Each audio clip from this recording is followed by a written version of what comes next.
அன்பர்கள் அனைவருக்கும் இனியதொரு வணக்கம்ங்க.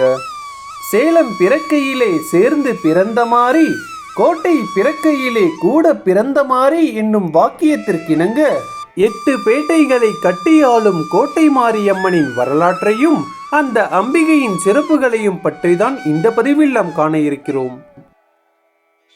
அருள்மிகு கோட்டை ஸ்ரீ பெரிய மாரியம்மன் திருக்கோயில். கேட்ட வரங்களை அள்ளி கொடுக்கும் இந்த கோட்டை மாரியம்மன் திருக்கோயில் சேலம் பழைய பேருந்து நிலையம் அருகே உள்ள திருமணி முத்தாற்றின் கரையோரத்தில் அமைந்துள்ளது. அற்புதமான இந்த அம்பிகையின் வரலாறாக சுமார் 500 ஆண்டுகளுக்கு முன்பு சேர நாட்டைச் சேர்ந்த சிற்றரசர்கள் இவ்விடத்தை ஆட்சி செய்யும் போது தற்போது கோட்டை என்று அழைக்கப்படும் இந்த இடத்தில் கோட்டை ஒன்றை அமைத்து அதனுடன் மாரியம்மன் திருக்கோயிலையும் பெருமாள் திருக்கோயிலையும் அமைத்து வழிபட்டனர். அது மட்டுமின்றி கோட்டை வீரர்கள் அனைவரும் இந்த மாரியம்மனை ஒரு காவல் தெய்வமாகவே பாவித்து வழிபட தொடங்கினர். மாரியம்மனும் அவள் கீர்த்தியை வெளிப்படுத்தி அவர்களுக்கு காவல் தெய்வமாகவே விளங்கியிருக்கிறாள். ஆனால் காலப்போக்கில் அந்த கோட்டை முழுவதும் அழிந்து கோட்டை இருந்ததற்கு அடையாளமாக தற்போது கோட்டைமேடு என்ற பகுதி மட்டுமே இருக்கிறது. காலங்கள் பல செல்கின்றது. மாரியம்மனின் மகிமையை அறிந்து 1800களில் வாழ்ந்த மக்கள் அம்மனின் திருவுருவச் சிலையை எடுத்து திருமணி முத்தாற்றின் அருகே இடமாற்றம் செய்து அவளுக்கு அங்கேயே கோவில் ஒன்றை எழுப்புகின்றனர். மேலும் அந்த திருமணி முத்தாற்றின் தண்ணீரை எடுத்து அக்காலத்தில் அம்பிகைக்கு அபிஷேகம் செய்தது குறிப்பிடத்தக்கது.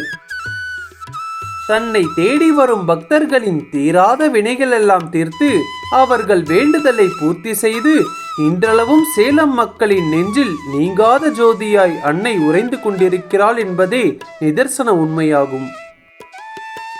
சேலத்தில் அமைந்துள்ள அம்மாப்பேட்டை மாரியம்மன், செவ்வாய்ப்பேட்டை மாரியம்மன், சஞ்சீவிராயன்பேட்டை மாரியம்மன், சின்னக்கடை வீதி மாரியம்மன், குகை மாரியம்மன், அன்னதானப்பட்டி மாரியம்மன் மற்றும் பொன்னம்மாப்பேட்டை மாரியம்மன் ஆகிய 8 மாரியம்மன்களுள் இந்த கோட்டை பெரிய மாரியம்மனே மூத்தவளாக கருதப்படுகின்றாள். ஆகவே இந்த அம்பிகையை 8 பேட்டைகளை கட்டியாளும் கோட்டை மாரியம்மன் என்று பக்தர்கள் கூறுவதுண்டு. இந்த ஆலயத்தின் முக்கிய விழா காலமாக 15 நாட்கள் கொண்டாடப்படும் ஆடி பெருந்திருவிழாவே கூறப்படுகின்றது. அதில் பூச்சாட்டுதல் விழாவன்று இந்த கோட்டை பெரிய மாரியம்மன் திருக்கோயிலில் இருந்து பிற 7 மாரியம்மன் திருக்கோயில்களுக்கு மலர்களை கொண்டு சென்று அங்கேயும் பூச்சாட்டுதல் நடைபெறுகின்றது. எவரேனும் அம்மை நோயினால் பாதிக்கப்பட்டிருந்தால் இந்த மாரியம்மனுக்கு அபிஷேகம் செய்த தீர்த்தத்தை பருகி வந்தால் அவர்களது அம்மை நோய் விரைவில் குணமாகிவிடுகிறது என்று பக்தர்கள் கூறுகின்றனர். அது மட்டுமின்றி கண் சம்பந்தப்பட்ட நோயினால் பாதிக்கப்பட்டிருப்பவர்கள் இந்த அம்பிகையிடம் வேண்டிக் கொண்டு நலம் பெற்றவர்கள் ஏராளம் என்றே கூறலாம். பொதுவாக அனைத்து ஆலயங்களிலும் தெய்வங்களுக்கு நெய்வேத்தியம் படைப்பதுண்டு. ஆனால் இந்த கோட்டை மாரியம்மன் திருக்கோயிலில் மட்டும் நெய்வேத்தியம் படைப்பதற்கு மாறாக அம்பிகைக்கு ஊட்டியே விடப்படுகிறது.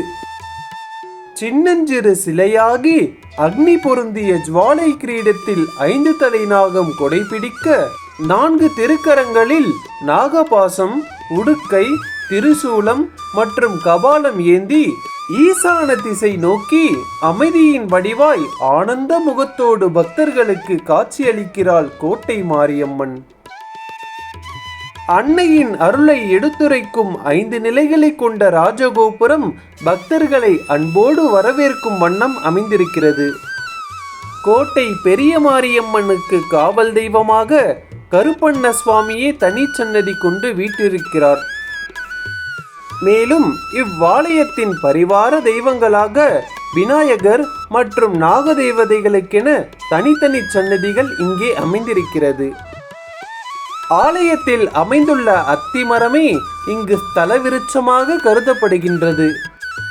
கடந்த 2023ஆம் ஆண்டு இந்த அம்பிகையின் ஆலயம் மிகவும் பிரம்மாண்டமாக கட்டப்பட்டு மகா திருக்குடமுழக்கும் நடந்தேறியிருக்கிறது.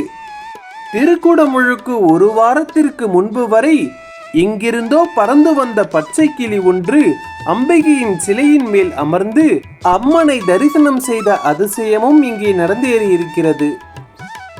இதுவே சேலத்தில் அருள் புரியும் கோட்டை ஸ்ரீ பெரிய மாரியம்மனின் வரலாறாகும். மேலும் இந்த பதிவை பார்த்த உங்கள் அனைவருக்கும் கோட்டை பெரிய மாரியம்மனின் பரிபூர்ண அருள் கிடைக்க நான் பிரார்த்தித்துக் கொள்கிறேன். இந்த பதிவு உங்களுக்கு பிடித்திருந்தால் லைக் பண்ணுங்க, ஷேர் பண்ணுங்க, கமெண்ட் பண்ணுங்க. நம்மளுடைய யூடியூப் சேனலை சப்ஸ்கிரைப் செய்து அருகே உள்ள பெல் ஐக்கானை கிளிக் செய்து கொள்ளுங்கள். மேலும் டிஸ்கிரிப்ஷனில் கொடுக்கப்பட்டுள்ள ஆலயத்தின் சிறப்புகள் நமது ஃபேஸ்புக் பேஜை ஃபாலோ செய்து இன்னும் பல ஆலயங்களின் வரலாறுகளை பதிவிட எமக்கு பேராதரவு அளிக்குமாறு கேட்டுக்கொள்கிறேன். நன்றி, வணக்கம்.